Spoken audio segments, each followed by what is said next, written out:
दोस्तों, आज की वीडियो में हम भारत के सबसे अमीर घरानों की शख्सियत के बारे में बात करने वाले हैं। इस वीडियो में हम देखेंगे कि दोनों का व्यक्तित्व कैसा है और किस तरह से देश और देश के लोगों की तरक्की में इनका योगदान है।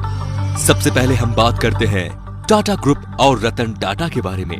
टाटा कंपनी 152 वर्ष से भी पुरानी है, जो देश की आजादी से लगभग 80 साल पहले शुरू हो गई थी। टाटा कंपनी का बिजनेस आज के समय में लगभग 160 से भी ज्यादा कंट्रियों में फैला हुआ है। वहीं रिलायंस इंडस्ट्रीज की शुरुआत आज से 40 वर्ष पहले धीरूभाई अंबानी ने 1966 में की थी। मतलब ये है, टाटा ग्रुप के मुकाबले रिलायंस इंडस्ट्रीज काफी नई कंपनी है। मार्केट वैल्यू के हिसाब से रिलायंस इंडस्ट्रीज भारत की दूसरी सबसे बड़ी कंपनी है। रिलायंस इंडस्ट्रीज की total market value 200 billion US$ है, यानी कि तकरीबन 14 लाख करोड़ रुपए, और ये बजट हमारे रक्षा बजट से कई गुना बड़ा है।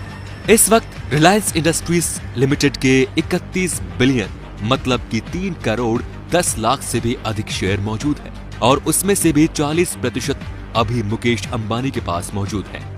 उसी की वजह से मुकेश अंबानी भारत के ही नहीं बल्कि एशिया के नंबर 1 रिचेस्ट पर्सन है। 77.4 बिलियन यानी कि 5,75,000 करोड़ की कुल संपत्ति के साथ मुकेश अंबानी दुनिया के 5वें रिचेस्ट पर्सन हैं।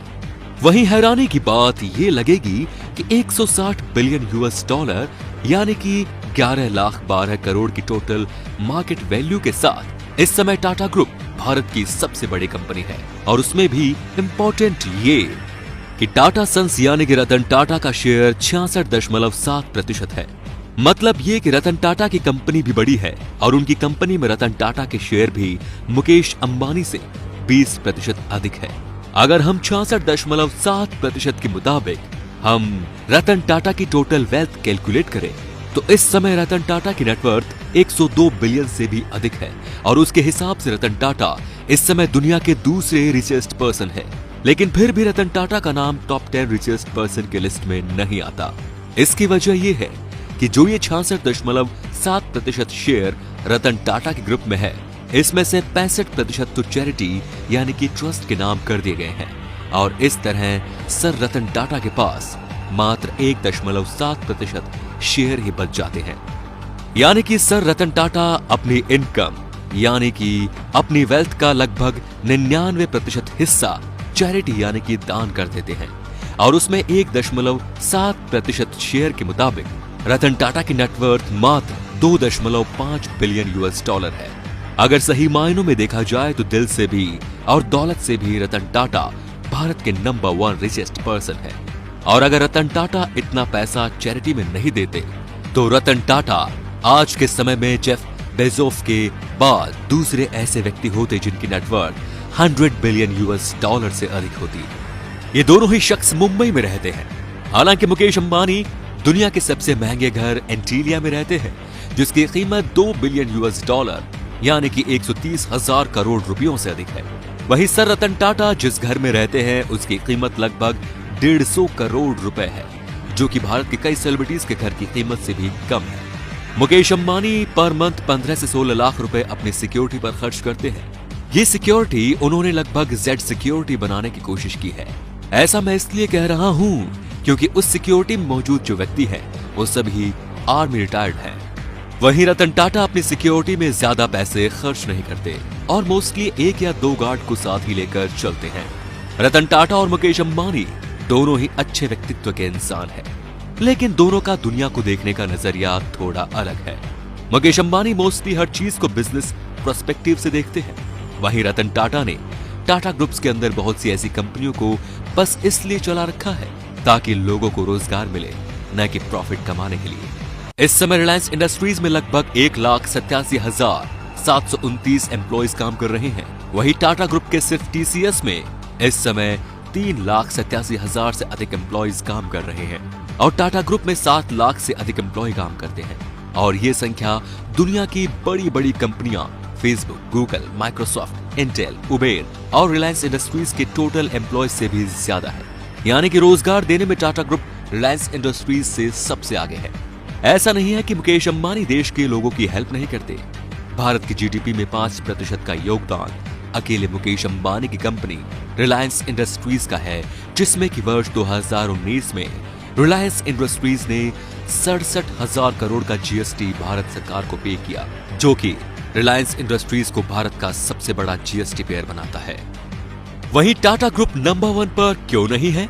अब ये सवाल आपके मन में आ रहा होगा, क्योंकि टाटा ग्रुप केवल भारत में ही नहीं बल्कि दुनिया के 100 से ज्यादा देशों में बिजनेस चलाती है, जिस वजह से टाटा ग्रुप को अपना टैक्स डिफरेंट कंट्रियों को देना होता है। मुकेश अंबानी एक अच्छे बिजनेसमैन है और देश की इकोनॉमी में मुकेश अंबानी का बहुत बड़ा योगदान भी है। 2015 में जब मुकेश अंबानी ने पब्लिक के लिए मुफ्त इंटरनेट सेवाएं दी और लगभग 6 महीने तक ये सेवाएं मुफ्त ही रखी।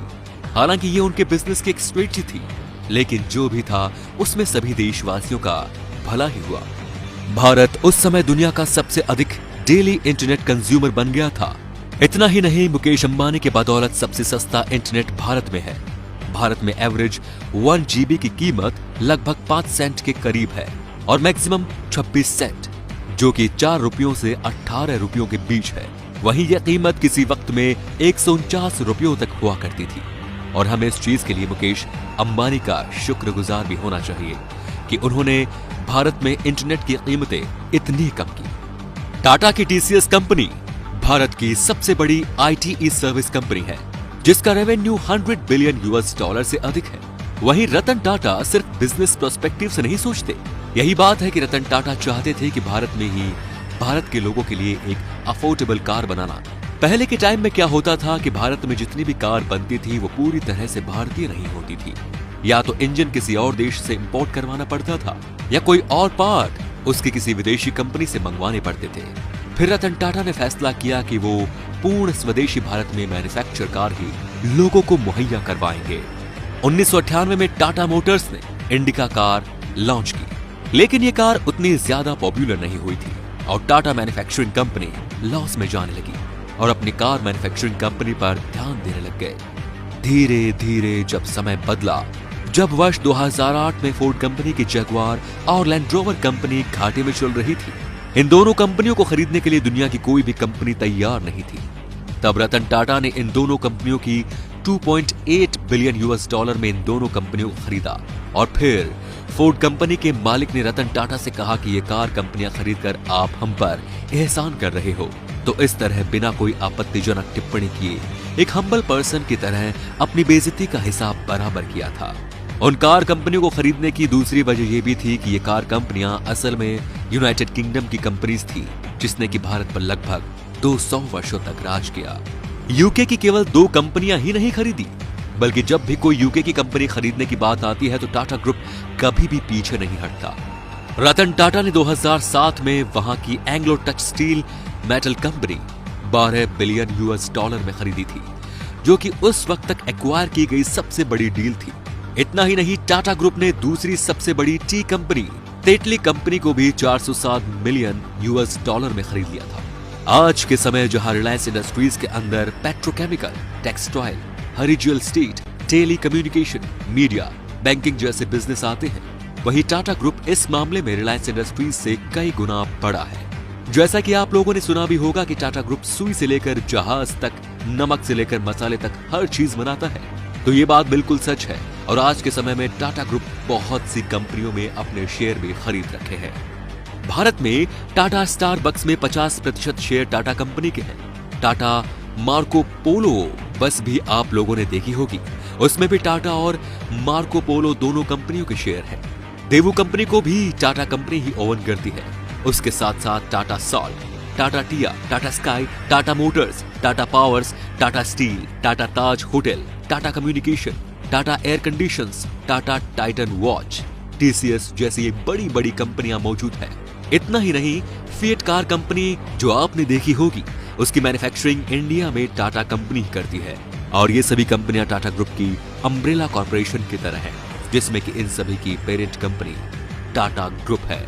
दोस्तों, दोनों के व्यक्तित्व में आपको किसका व्यक्तित्व सबसे ज्यादा प्रभावित करता है, ये हमें कमेंट में जरूर बताएं। और अगर वीडियो पसंद आया तो शेयर कीजिए। धन्यवाद।